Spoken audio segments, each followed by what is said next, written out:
Ever find yourself looking at the world today, at what's celebrated on every screen, and feeling a little confused? As we get older, it's easy to feel like the world's definitions of vitality and attraction have changed so rapidly, leaving us behind, wondering if we even understand the rules anymore. You see this modern obsession with large bottoms, and perhaps you dismiss it as just another bizarre, fleeting social media trend.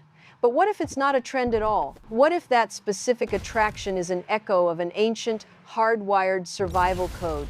A biological signal that our ancestors' lives and the very future of our species depended on. This isn't about pop culture. We're about to unpack the hard science, the 3 key evolutionary drivers that explain why this specific fat deposit is considered attractive, while fat elsewhere on the body is not. And the third reason, it might just change how you view human intelligence forever. First, let's be blunt. As scientists, we have to use the right words. We are talking about fat. I know that's a loaded word, but here's the irony. The very features often found most attractive on a female body, breasts, hips, thighs, and yes, the rear end, are fat deposits. So why is fat in these specific places considered a signal of health and resources, while fat on the stomach, the armpit, or under the neck is not? That is the real question. It's not about size in general, it's about location. The body is sending a very specific message, and our brains are programmed to listen, even if we don't know why. It's true that muscle plays a part, but usually it's valued because it pushes that specific fat deposit out, making it appear more copious. So, what is that ancient, powerful message? The first clue comes from our deep, ancestral fear of starvation. For 99% of human history, famine wasn't a possibility, it was an eventuality. Your brain is still running that ancient software. Anthropological studies show something fascinating.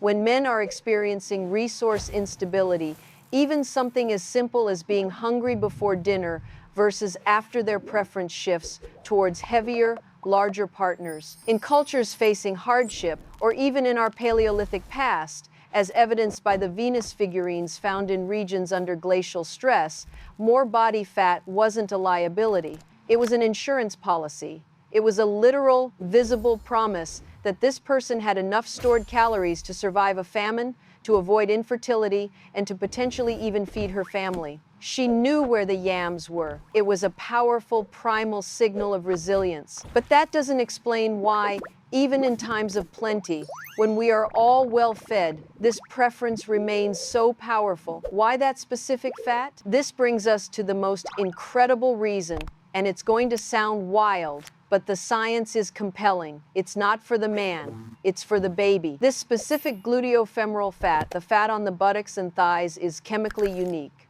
It is a locked-away treasure chest of essential long-chain polyunsaturated fatty acids, specifically DHA. DHA is quite literally brain food. It is one of the single most crucial building blocks for an infant's brain. During the 3rd trimester of pregnancy and during breastfeeding, the body mobilizes this specific fat, and only this fat, to send it directly to the developing fetus. Women anecdotally know this. They talk about losing their butt during pregnancy. So the evolutionary theory goes like this.